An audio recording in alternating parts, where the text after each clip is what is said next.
My name is Gasia Mikaelian, and I'm coming to you through KTVU Fox 2 News in the San Francisco Bay Area.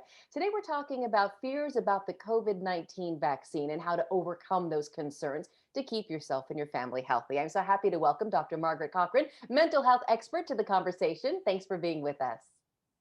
Oh, thanks for having me. Now, let's talk about the vaccine. I know many people are eager to get it, but there is a lot of misinformation running around online and even person to person about some of the negative effect the vaccines are said to have. How do we figure out what's right and what's not right? Well, what's really important is that you understand first how your brain works. So let's deal with that just a little bit. There's something in your brain called the limbic system, and that's the thing that controls your emotional response to things. And what happens is when we've had a thought or a feeling over time, we literally make a little groove in our brain so that those neurons that fire together, as we say in the trade, wire together. And pretty soon you have a pattern that you follow traditionally. Well, if you've been afraid long enough, there's a little thing in your brain called the amygdala, and it's what makes you give out adrenaline. And if you've had that overstimulated over time, what happens is you begin to develop alternative tracks that bypass the prefrontal cortex, which is the thinking part of your brain. And then you just have pure panic. Is that what they call the lizard brain? Sometimes when I start to freak out, my husband says, "That's your lizard brain talking."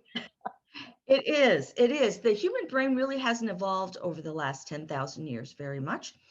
And life has changed dramatically over the last 10,000 years.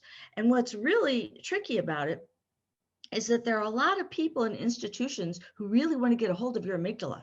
Because if I can control your amygdala, I can control you.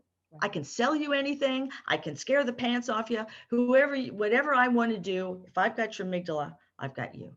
You know, it's interesting how you can read all the news reports online, right? But all it takes is a neighbor to say, "Oh, my Yes. cousin's daughter got the vaccine and she was sick in bed for 2 weeks. I think it gave her COVID." And you know Mm-hmm. that's not true, but boy, that sticks in your brain. Why is that? Yeah. Well, because our back to our limbic system again, closely co-located on the limbic system is the hippocampus, which does memory and learning uh, by the close to the amygdala. And the reason for that is when we were living in caves and such, we needed to remember where the monsters were more than where the raspberries were. So we need to have that close co-location. However, now mostly we don't have monsters. Still have raspberries, fortunately, but not so many monsters. So, but our brain's still wired that way. So we'll begin to respond. Oh my gosh, I heard this from someone I'm emotionally connected to. And when we have that emotional connection in some way, boy, that hits us like a ton of bricks. Right. And we begin to question our sanity. Could that be true? Is that right? I mean, what is the truth here? And we can get very discombobulated in the process. You know, for me, I've actually had to tell people I'm close with who come to me sort of in my social group as, "Oh, did you hear about this and that?" And I say, "Look, let me send you an article from a trusted source," right?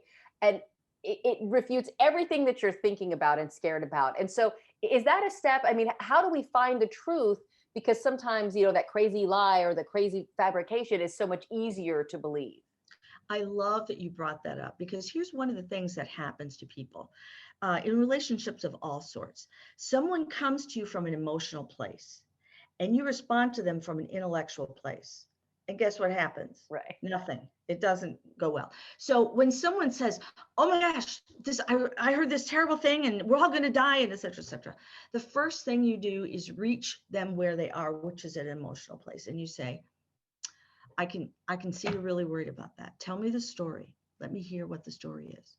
And you listen and you're empathic. And then you say, that's an interesting story. But the data that I've read that the scientists and doctors are telling us doesn't fit quite with that story. Have you looked at any of that? I could send you some stuff if you like. But if you don't address the emotion first, you're toast. Right. It reminds me a little bit of what I think you and I have talked about before in the past, which is the person has to feel heard, because if you just Yes. attack them with facts and, CDC.gov or whatever, they're like, no, I'm still worried about, this up here. I'm not ready to hear the fact. So it sounds like you have to say, "I can see this is stressing you out. Can you tell me a little bit more about why you're so worried about this particular reaction?" And then once they've come down from that, they're ready for the facts. Exactly. Once the amygdala has stopped firing, then we can engage the prefrontal cortex and begin to hear what the truth is. Can you tell me, I mean, we've heard from so many health officials about why the vaccine is so important for those people who can get it now to get it now. Herd immunity. I mean, I spoke with a woman who was in her mid 70s last week, and I said, "How did you feel after you got the first dose?" And she said, "I feel liberated." And I thought, "Oh, that is all anyone wants to feel right now." Well, people who have actually been able to get the vaccine often feel a number of things. They feel happy, they feel a little safer, and they often feel guilty because Mm. they know there are lots of other people who haven't had the vaccine yet. And it's hard, but we have to remember that each of us supports the other. My mask protects me and it also protects you. My shot protects me, but it also protects you. And we have to do this in pieces. It is going to be, as you say, a rollout. It's going to take some time. But if we stick with it, we take care of ourselves, we're kind to ourselves. It's really important right now to cut ourselves a big old juicy piece of slack Yes. because I've been cutting from that slack cake for months, and it is just the best thing because why would I make myself feel worse when I already feel bad? yes, exactly. And it's important to be concerned about the things you can control and not the things you can't. But here's the thing you have ultimate control over, because we can't control the thoughts, feelings, and behaviors of other people with our thoughts, feelings, and behaviors. But what we can control is our response to other people. That we have ultimate control over. All right, very good. Is there anything, Dr. Cochran, you'd like to leave our viewers with, people who might be just hearing from you for the first time and would like to learn more? Yes, visit drcochran.com.